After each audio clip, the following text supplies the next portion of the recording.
میرے نبی کے صحابہ کچھ قیدی گرفتار کر کے لائے. اگر کسی کے من کو بات لگ جائے ناراض مت ہونا، میں کسی کو تکلیف دینا نہیں چاہتا، سچ بات بتانا چاہتا ہوں. کچھ لوگ گرفتار ہو کے آئے، اتفاق سے ان گرفتار ہونے والوں میں حضرت حلیمہ سعدیہ کی بیٹی حضرت شیمہ کے قبیلے کے لوگ بھی تھے.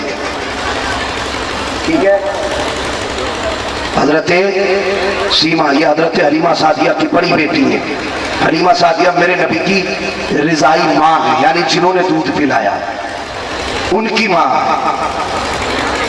ان کے قبیلے کے بھی لوگ تھے. نبی نے فیصلہ فرما دیا، فرمایا جو اپنے قیدیوں کو چھڑانا چاہتا ہے وہ اتنی رقم دے، اپنے قیدی چھڑا کے لے جائے. بات سمجھ میں آ گئی نہیں؟ اتنے پیسے دے، اپنے قیدی چھڑا کے لے جائے. یہ اعلان ہو گیا. اب لوگ حضرت شیمہ کے قبیلے کے چندہ کرنے لگے. چندہ کرتے کرتے حضرت شیمہ کے دروازے میں پہنچے. کون؟ چندہ لینے آئے. کس لیے؟ کہا قیدی چھڑانے. کہا کس نے کیے قید؟ کہا محمد نے قید کیے. بولو صلی اللہ علیہ وسلم. کہا کون محمد؟ کہا جو مکے سے ہجرت کر کے آئے مدینے میں. اتنا سنانا حضرت شیمہ کی آنکھیں خوشی سے پتلیاں پھیل گئیں اور محبت کے آنسو نکل آئے. کہنے لگے اب چندہ کرنے کی ضرورت نہیں ہے. کہا کیوں؟ کہا اس محمد کے دروازے پہ مجھے لے چلو، تمہارے سارے قیدی آزاد کرا دوں گی. اتنا سنانا قبیلے والے کہنے لگے حلیمہ شیمہ تمہیں پتہ نہیں ہے انہوں نے قیمت مقرر کی ہے. آپ نے فرمایا مانا کہ قیمت مقرر کی ہے، لیکن آج بھائی کے دربار میں پیسہ نہیں چلے گا، بھائی کے دربار میں بہن کی جھولی چلے گی. کیا چلے گا؟ جھولی چلے گی بہن کی. بڑا مان ہوتا ہے بہنوں کو، بھائیوں کو بڑا فخر ہوتا ہے. کہتی آج پیسے کی ضرورت نہیں، جھولی چلے گی، مجھے لے کے چلو. آئے نا میرے نبی کے صحابہ یوں تلواریں لگائے کھڑے. حضرت شیمہ چلتی آ رہی ہے، صحابہ نے تلواریں لگا دی. اے دیہاتی عورت کدھر؟ معلوم نہیں ہے نبی کی چوکھٹ ہے. جیسے اتنا کہا نا آپ نے یوں ہاتھ مارا. فرمایا پہچانتے نہیں میں تمہارے محمد کی بہن لگتی ہوں. جیسی اتنی بات کہی ہے صحابہ کی گردنیں جھک گئی، تلوار نیچے آ گئی. اتنا سنا کہ دوڑ کے گئے. آقا ایک خاتون آئی ہے، آپ کی بہن بتا رہی ہے. سرکار آپ کی تو کوئی بہن ہی نہیں ہے، پھر یہ آپ کی بہن کیسی ہے؟ آقا فرماتے اس سے کوئی نشانی پوچھ کر کے آؤ. اتنا سننا تھا، صحابی دوڑ کر کے آئے. حضرت شیمہ سے آ کے کہتے ہیں بتا کوئی نشانی ہو تو بتا. کہتی ہے کہ جاؤ جا کے اتنا کہہ دینا کہ بچپن میں ایک بار میرے کاندھے پہ محمد نے دانت لگائے تھے، آج تک میں نے ان کا نشان مٹنے نہیں دیا ہے. یار میں تم سے ایک بات پوچھنا چاہتا ہوں، اگر بھائی بہنوں کو کچھ تحفہ دیتے ہیں تو وہ نشانیاں سنبھال کے رکھتی ہیں. آج تم بیویوں کو تحفہ دیتے ہو تب بھی چہرے نہیں بدلا کرتے ہیں. کبھی 50 روپے کا تحفہ بہن کے دروازے پہ لے جایا کرو. اللہ کی قسم بہن 50 میں خوش ہو جائے گی اور دعائیں دے گی اور یہ کہے گی بھائی میں تجھ سے راضی ہو گئی ہوں، اللہ بھی تجھ سے راضی ہو. سبحان اللہ، زندہ باد. یہ بہنیں ہوتی ہیں تو بہنوں کا خیال رکھو. جی گئے آقا کی بارگاہ میں حضرت شیمہ پہنچ گئی. نعرہ تکبیر، نعرہ تکبیر، نعرہ رسالت، مسلک اعلی حضرت. کہیں بھی بیٹھ جاؤ، کہیں بھی بیٹھ جاؤ انشاءاللہ اجر ملے گا. اور جو کپڑوں سے زیادہ پیار ہو وہ کھڑے رہیں. اس لیے کہ ہم دیکھ رہے ہیں کچھ لوگ کھڑے ہیں تو ان کو آگے والوں کی وجہ سے نظر نہیں آ رہا ہے. بیٹھ جائیے ذرا، مہربانی کریں. تو میں عرض کر رہا تھا آقا کریم کی بارگاہ میں حضرت شیمہ گئی. سرکار نے بلایا، اپنی مزمل والی چادر بچھا دی. کون سی چادر؟ جو نبی کاندھے پہ ڈال کے چلتے تھے. کہا بہن اس پہ بیٹھ جاؤ. آج بہنیں آتی ہیں بستر سمیٹ دیے جاتے ہیں. بہن اگر غریب ہے اور بھائی اگر ٹکے بھر کا امیر ہو گیا تو پھر اسے سیدھی نظر دیکھتا ہی نہیں. اپنی اوقات بہن کو ضرور دکھائے گا، اسے ضرور احساس دلائے گا اپنی امیری کا، بہن کی غریبی کا. یار لعنت ہو ایسی امیری پہ جو اپنوں کو شرمندہ کر دے. تو کتنا بڑا امیر ہے، مدینے والے سے امیر بڑا امیر نہیں ہو سکتا. تیری جائیداد کتنی بھی ہو جائے نبی کی جائیداد سے زیادہ نہیں ہوتی. تو پگلوں کا مالک ہے. میرا نبی وہ ہے جو زمین کے اوپر کا بھی مالک ہے, زمین کے نیچے کا بھی مالک ہے. بہنوں کو اوقات دکھاتے ہیں ہم اتنے بڑے امیر ہیں, غریب بہن کے گھر پانی بھی نہیں پیتے, بچوں سے کہتے مت پینا, برتن میں بیماری کے کیٹاڑو ہوں گے. شرم نہیں آتی؟ آج تجھے کیٹاڑو نظر آنے لگے, بچپن سے اس کے ہاتھ کی روٹی کھاتا آیا, تب تجھے کیٹاڑو نظر نہیں آئے. ارے رحم کرو یار, معاشرے پہ رحم کرو.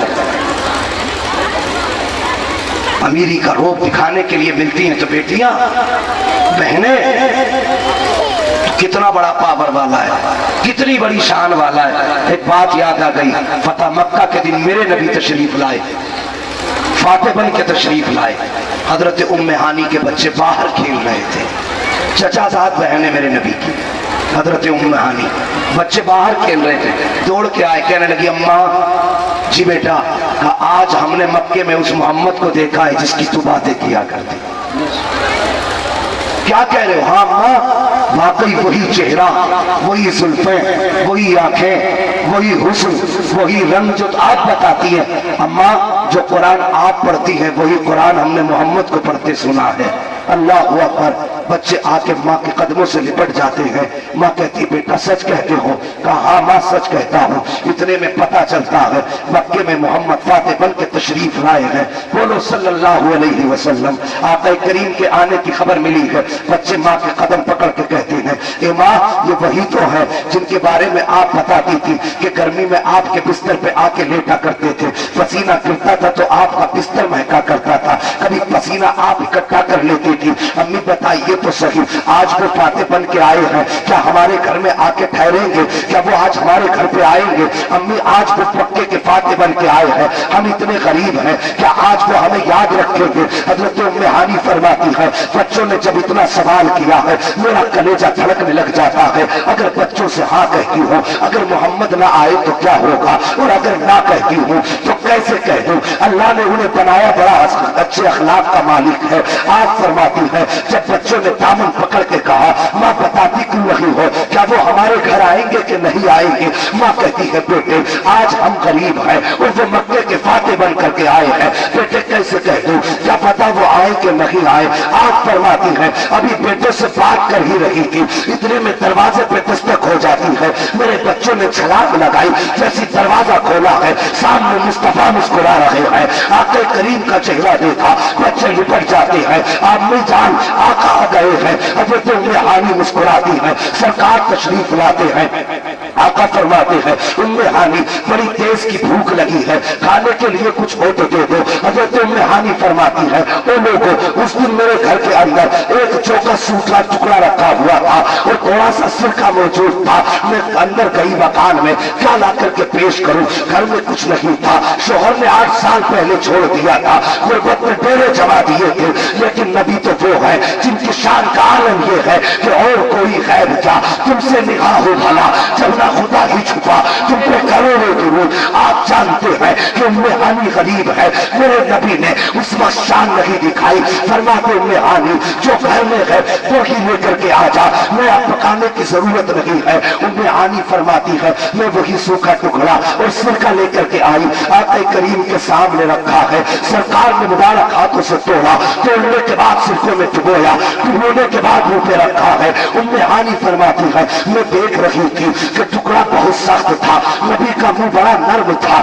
آقا چبا رہے ہیں, تکلیف ہو رہی ہے, وہ ٹکڑا نکلا نہیں جا رہا ہے, لیکن آقا نے چہرہ نہیں بگاڑا ہے. آقا کے چہرے کی رنگت نہیں بدلی ہے, چہرہ لقمہ چبا رہے ہیں اور لبوں پر مسکراہٹ ہے. جب آپ کھاتے جا رہے ہیں آقا کریم دیکھ رہے ہیں کہ ام ہانی کے دل میں شاید احساس ہے غربت کا. آقا فرماتے ہیں ام ہانی آج بڑی خوشی ملی ہے. آقا جی کون سی خوشی؟ میرے نبی فرماتے ہیں جو خوشی آج سے 8 سال پہلے ملی تھی آج اللہ نے 8 سال کے بعد تیرے گھر کے سوکھے ٹکڑے سے عطا فرمائی. زندہ باد, زندہ باد, بہت اچھا. میرے نبی نے بہن کا دل نہیں توڑا جی بے شک, تو پھر ہم کیوں توڑتے ہیں؟ جی یہ دولت بہنوں کو دکھانے کے لیے نہیں, یہ دولت مصطفیٰ کے غریب امت پہ لٹانے کے لیے ہے، بے شک اس کا صحیح استعمال کرو۔ بہت اچھا میں عرض کر رہا تھا وہ لوگوں بچوں کو تعلیم دو، قرآن پڑھاؤ، دین سکھاؤ۔ بڑی قربانیاں میرے نبی نے اس قرآن کو ہم تک پہنچانے کے لیے دی ہیں۔ میرے نبی پہ طائف میں پتھر مارے گئے، جب پتھر نبی کے جسم مبارک پہ لگے، آقا کریم فرماتے میرے جسم پہ کوئی جگہ ایسی نہیں تھی جو خون میں بھیگی ہوئی نہیں تھی۔ آج 15 منٹ دیتے قرآن پڑھانے کے لیے، نہیں 15 منٹ نہیں، زندگی وقت کر دو قرآن کے لیے، بے شک بہت اچھا زندگی وقت کر دو قرآن کے لیے، زندگی اپنے بچوں کو لگا دو قرآن کے لیے۔ یقین جانو اگر بچے قرآن پڑھ جائیں گے، آپ کے بچے قرآن کے قاری ہوں گے، موت کے وقت کسی کے ہاتھ جوڑنے کی ضرورت نہیں۔ بے شک باپ کی سانسیں اٹک رہی ہے، بیٹا گلیوں میں بھاگا پھر رہا ہے کوئی حافظ جی ہے کہ بچے حافظ جی کیا بات ہے، ابا کا دم نکل رہا ہے، کیونکہ چل کے ذرا یاسین پڑھ دو۔ اس وقت میں جب باپ کا دم نکلتا ہو، سانسیں اٹکتی ہو، اور پھر گھر والے کسی قرآن پڑھنے والے کو ڈھونڈتے پھریں، تب مرنے والے کو کتنا احساس ہوتا ہوگا۔ قرآن پڑھاؤ بچوں کو تاکہ جب تمہارا دم نکلے تو تلاش کرنے کی ضرورت نہ پڑے، ادھر سانسیں اٹکتی ہو، ادھر بیٹا قرآن پڑھ رہا ہو، ادھر سانسیں ہچکے لے رہی ہو، ادھر بیٹے قرآن پڑھ رہی ہو، یا ادھر تیری سانسیں اٹکیں گی، ادھر بچے قرآن پڑھیں گے، ادھر سانسیں راحت سے نکل جائیں گی، ادھر تیرا ٹھکانہ اللہ جنت بھی بنا دے گا، قبر میں راحت۔ بہت اچھا زندہ باد زندہ باد۔ اور انگلش بھی پڑھاؤ، ہندی بھی پڑھاؤ، آگے بڑھو۔ اب تلوار کا دور نہیں ہے، اب بندوق کا دور نہیں ہے، اب لٹ کا دور نہیں ہے، اب دور قلم کا ہے۔ جس قوم کے پاس تعلیم ہوگی وہ قوم آگے بڑھ جائے گی، اور جس کے پاس تعلیم نہیں ہوگی وہ زمین میں دفن کر دی جائے گی۔ ہم نے تعلیم نہیں حاصل کی تبھی ہم پیچھے ہیں۔ بچوں کو پڑھاؤ گے انشاءاللہ؟ بول دو یار، میں نے مانا کہ بڑی محنت کی ہے اپنے جلسے میں، خون پسینے کا پیسہ لگایا ہے، مہربانی کر کے اتنی اور مان لینا، ہمیں بلایا ہے تو بچوں کو پڑھائیں گے انشاءاللہ۔ میرے پاس اشتہار پہنچا، اس میں کونے پہ لکھا ہوا ہے آدھی روٹی کھائیں گے، آدھی روٹی کھائیں گے، لیکن معاملہ ہی کچھ اور ہے۔ بچہ 10 سال کا ہوا، ابا اس کی کمائی کھانے کا پہلے خواب دیکھتا ہے، مرا جا رہا کھانے کے مارے، ایسا لگتا عمر نکل گئی کھانے کے لیے۔ 12 سال میں دراتی دی، جاؤ بھئی گیہوں کاٹ کے لاؤ، دھان کاٹ کے لاؤ، مزدوری کرنے جاؤ۔ یار تم فاقہ کر لو، بچوں کے ہاتھ میں بجائے دراتی کے، گرپے کے، بھاوڑے کے قلم دے دو، قلم دے دو۔ مزدور ہوگا تو اپنا پیٹ پالے گا، تعلیم حاصل کر لے گا تو اپنا بھی پیٹ پالے گا، گھر کا بھی پیٹ پالے گا، نسلوں کا انتظام۔ قلم دو بچوں کے، بچوں کو تعلیم دو۔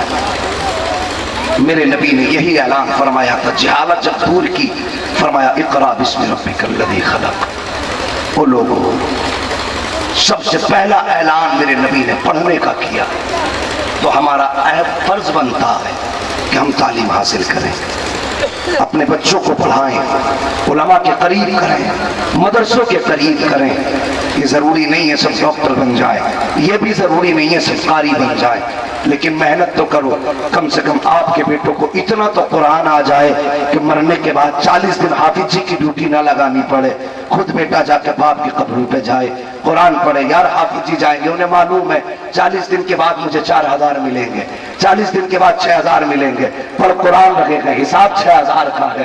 تو بتاؤ تو صحیح، آپ کا بیٹا قبر پہ جائے گا، باپ کی قبر پہ کھڑا ہوگا، باپ کی محبت یاد آئے گی، پڑھائی کا دور یاد آئے گا، قرآن جب پڑھے گا نا تو باپ کی وہ سختی یاد آئے گی جو قرآن پڑھانے کے لیے باپ نے کی تھی۔ ادھر قرآن پڑھے گا، ادھر آنکھ سے آنسو بہے گے، ادھر بیٹا قرآن پڑھے گا، ادھر آنکھیں اشکبار ہوں گی، ادھر بیٹے کے دل سے دعا نکلے گی، اے اللہ میرے بیٹے میرے باپ کی مغفرت فرما دے۔ اللہ کی قسم اس کے گرتے ہوئے آنسو بھی رب دیکھ رہا ہے، اس کے قرآن کو بھی رب دیکھ رہا ہے، اس کے دل کے احساس کو بھی رب دیکھ رہا ہے۔ تو کسی نے کہا تھا دل سے جو بات نکلتی ہے اثر رکھتی ہے، پر نہیں طاقت پرواز مگر رکھتی ہے۔ ہو سکتا ہے کہ میرے قرآن پڑھنے میں بخشش میں تاخیر ہو جائے، لیکن جب تیرا قرآن بیٹا قرآن پڑھے گا، ادھر یہ قرآن پڑھے گا، ادھر اللہ تیری مغفرت فرما دے۔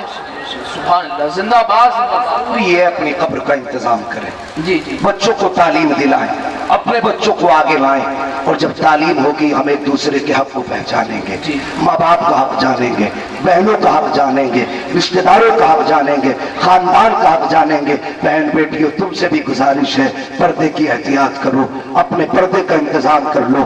دنیا تمہیں بے پردہ کرنے پہ لگی ہے، لیکن مصطفیٰ نے تمہیں پردہ پہنا کر کے عزت عطا فرمائی، اور ایسی عزت دی ہے، ایسی عزت دی ہے، اللہ کی قسم ایسی عزت دی کہ دنیا میں ممتاز کر دیا۔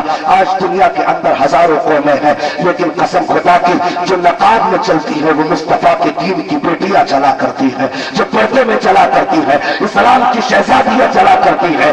آقا کریم نے یہ نقاب اس لیے دیا ہے تاکہ تم جب چلا کرو تو راستے کے اندر ہر کوئی ہر بیٹی کو دیکھ کر کے پہچانے نہ پہچانے، لیکن تجھے پہچان کے کہہ دے وہ لوگوں راستہ چھوڑ دو، مصطفیٰ کے دین کی شہزادی گزر رہی ہے۔ بہت اچھا۔ یہ تمہیں اس لیے نقاب دیا گیا، اس پہ فیشن مت بناؤ، پردے کی احتیاط کرو، نماز کی پابندی کرو، اللہ سے ڈرو، قرآن پڑھو، بچوں کو بھی پڑھاؤ، جلسے کرو، لیکن اس سے زیادہ ضروری ہے جو باتیں سنو اس پہ عمل کیا جائے۔ اللہ تعالیٰ میں نے جو گفتگو کی ہے پہلے اس پر مجھے عمل کی توفیق عطا فرمائے، اور اس کے بعد پوری امت مسلمہ کو اس پر عمل کی توفیق عطا فرمائے۔ یہ قصہ لطیف ابھی ناتمام ہے، جو کچھ بیان ہوا وہ آغاز باب تھا۔ مجھے معلوم ہے میں نے جو بات شروع کی تھی وہ شروع ہی رہ گئی، اس کو آگے نہ بڑھا سکا اس لیے کہ وقت میرا پورا ہو گیا۔ بس اللہ کریم کی بارگاہ میں دعا ہے میں نے جو جملے کہے ہیں، جو ان میں سے کوئی نیک اگر آیا ہو، اللہ اس نیک کے صدقے میں میری گفتگو قبول فرما لے۔ آپ بھی کہہ دو ذرا آمین۔ پتہ نہیں تم میں کون ایسا ہے جس کا رشتہ رب سے بڑا قریب ہو، کیا معلوم کون اٹھ کے رات کو رب کو منا لیتا ہو، میں تو نہیں جانتا، ہو سکتا اس میں نہ جانے کتنے اللہ کے محبوب بیٹھے ہو۔ اللہ میری گفتگو پہ پہلے مجھے عمل کی توفیق دے، اس کے بعد پوری امت مسلمہ کو عمل کی توفیق عطا فرمائے، بچوں ہوئے اغلاط ان کو معاف فرمائے رب کائنات۔ زندگی نے دیا ساتھ تو پھر ہوگی ملاقات، چمن رہا تو پھول کھلیں گے، زندگی رہی تو پھر ملیں گے، مسافر ہیں ہم بھی، مسافر ہو تم بھی، کسی موڑ پر پھر ملاقات ہوگی۔ فقیران آئے صدا کر چلے، سدا خوش رہو، یہ دعا کر چلے۔ سارے لوگ کلمہ شریف پڑھ لیجئے، لا الہ الا اللہ محمد رسول اللہ وما علینا الا البلاغ۔ السلام علیکم ورحمۃ اللہ وبرکاتہ۔